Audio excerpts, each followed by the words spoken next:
Anyone in my family can tell you that I am a traditions person. I love them. Doing things because it's the way we've always done them is such a comfort to me. There's nostalgia wrapped up in there along with a dislike for change that keeps the drum of tradition beating inside me. So much is my affection for tradition that when I have a new experience, I deem it the start of a new tradition. That's how I know the experience is important, if it's worth becoming a tradition. These days, our traditions look so different. Pandemic has shifted or inhibited or canceled so many of our traditions. I've had more celebrations and conversations in garages than I care to have for the rest of my life. Family meals have been replaced by Zoom calls, and obviously our church traditions have changed so much. Here we are, as Paul and I conclude our ministry here at Bethany, standing in an empty sanctuary. There's grief even in that. But I found it important to be here today, to talk specifically about what Jesus does inside the walls of a religious place to transform people. We join up with the story of Jesus and his disciples in the midst of a conflict about religious tradition and compassionate action. And I want to look at this encounter through two perspectives so that we might see what's really going on here. First, let's look at the Pharisees. I've come to grimace any time or every time the Pharisees are mentioned in the Bible. And it's not like they were the evil villains of the gospel, though they certainly aren't the heroes. It's that I am so much like them. My profession as pastor puts me in the same camp as these religious leaders, and so I heed Jesus' call to these religious leaders in a way that I haven't before accepting a call. As much as I want to hurl insults at their lack of awareness of the presence of God right in front of them and their inability to release the tight grip they have on religious tradition, I notice in me a tendency to hold tightly to things that aren't actually God, but my religious ways of experiencing God. The Pharisees were holding fast to a rule that was given for the people's benefit. The Sabbath, a rest day. But along the way, tradition added rules to the rules to the rules. You see, God commanded the Israelite people to take a day a week, to intentionally stop human work and intentionally be present to divine work. The Sabbath was intended to bless and encourage and strengthen humans because God loves them. You see, out of God's kindness, we were given a day to settle in, to whir down, to worship, to open our hands more fully to God. But generations of religious leaders added restrictions and ritual to the gift of the Sabbath, making it more of a burden than a blessing.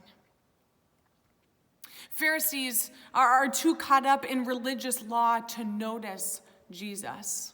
Too caught up in the perceived right thing to do that they don't see the loving thing to do. One commentator put it this way: the Pharisees have clogged the streams of compassion. Oof, that one hurts. It hurts because it convicts me. I too have clogged the streams of compassion to uphold what I think is right and best. I too have held on to my notions of how things have to be and ignored the things that might get to be if only I was open to Jesus. Isn't it true that we hold so firmly to our interpretation of things, sometimes even adding to the interpretation, that we miss Jesus? Isn't it true that there are some things we have made pillars of our faith that have nothing to do with the honor and worship of Jesus at all? Isn't it true that we have created lines in the sand, sometimes within our very selves, that limit access to Jesus and clog the streams of compassion? The Pharisees have caught themselves up in irony. You see, they uphold the need to keep the Sabbath while they plot to kill Jesus. This is work, is it not? How impossible it is to plot a death and worship God at the same time. They are caught in their own rules and regulations, and Jesus asks them, "What does the law require of you? Doing good or evil? Saving life or destroying it?" Because with Jesus, human life is more important than religious ritual. Bringing bodies into full life is more worshipful on the Sabbath than keeping the law of the Sabbath. Doing the compassionate, loving, incarnational thing in the midst of tradition is what Jesus was all about. He doesn't throw out the tradition, he transforms tradition into its intended purpose, which is to bring people to full life. Tradition has the ability to bring people to life if only we allow it to be transformational through Jesus. We now turn our attention to the man with the shriveled hand. We can assume that he has been managing this condition for most of his life. And while his condition isn't fatal, it certainly is life-threatening. Chances are he cannot work in skilled labor or have authority in high places because of the presumption that his disability is something brought on by sin. Chances are he relied on his community to care for him, which required a specific kind of humility those days. These conditions made for a situation that threatened the fullness of his life. Let me be clear, disability does not inhibit you from a full life.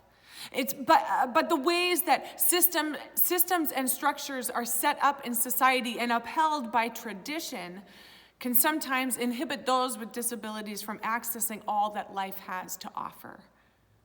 But this is not so with Jesus. Jesus offers life within and beyond those systems and structures, transforming traditions to make space and place for all. And so this man is found by Jesus in the synagogue. And the religious leaders, those Pharisees, they're watching Jesus carefully, and they're watching this man carefully. This time Jesus doesn't do this healing in secret like we see recorded in other stories in the Gospels. He is sure that the man is in front of everyone so that no one can doubt what is happening. And then Jesus commands the man to stretch out his hand, something that he has never been able to do before.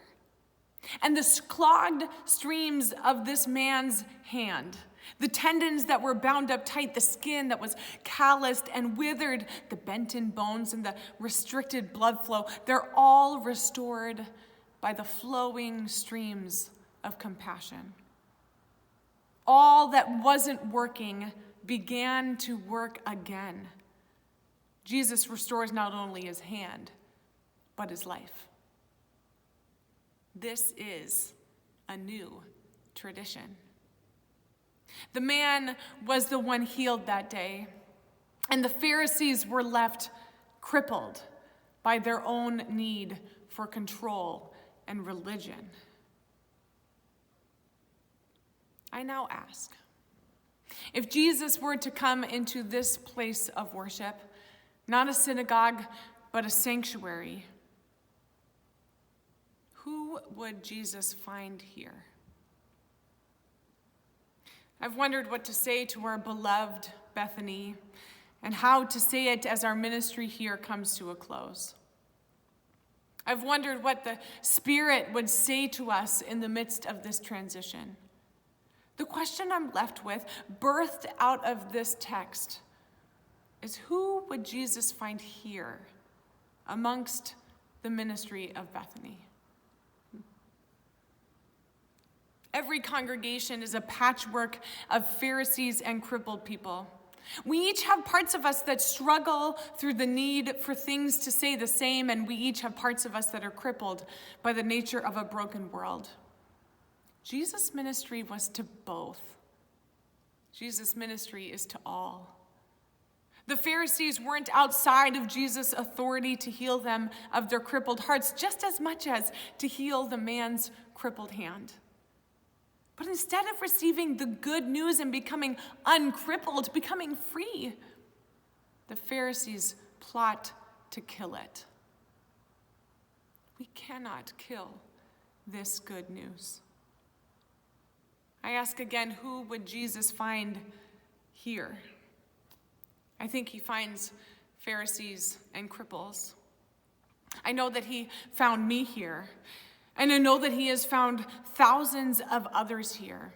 I know that the good news of Jesus has transformed the Skagit Valley because of Bethany Covenant Church. And I know that a congregation full of Pharisees and cripples are bound to make mistakes that wound and divide people. Jesus comes for that too.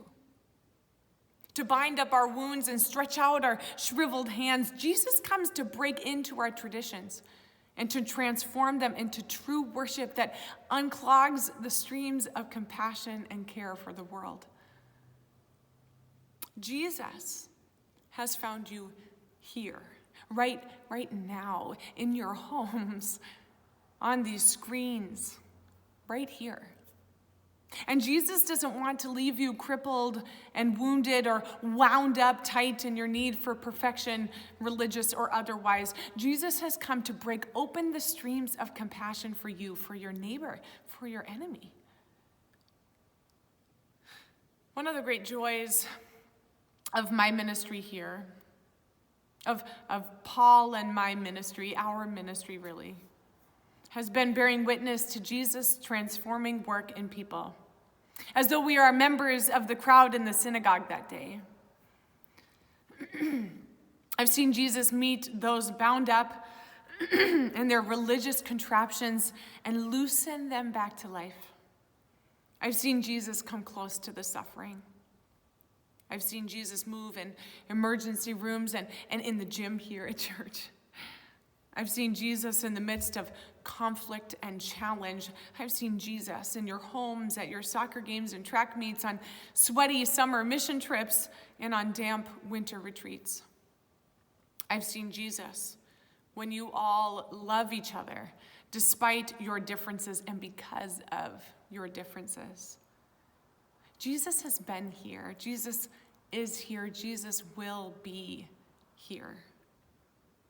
So I invite you to let Jesus be here, to be there, to be with you, and to be with us. Let the transforming presence of Jesus be here.